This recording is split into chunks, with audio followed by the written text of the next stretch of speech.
Domino's has been in the news recently with a class action commenced it alleging misleading and deceptive conduct by employees of a number of franchises.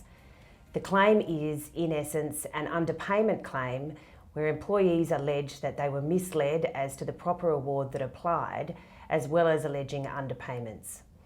The case is the latest in a series of cases involving high-profile employers and employee underpayments.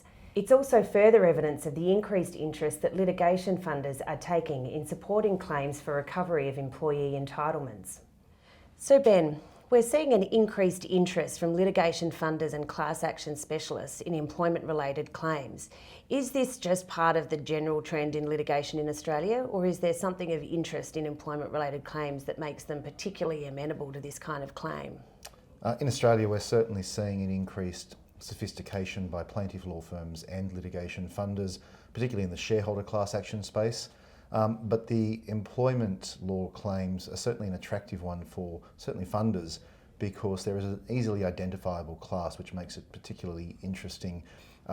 With a book building phase for funders, particularly with the court's current attitude to open and closed classes and common fund orders, it's certainly an attractive one to know what the extent of a class looks like before an action is commenced.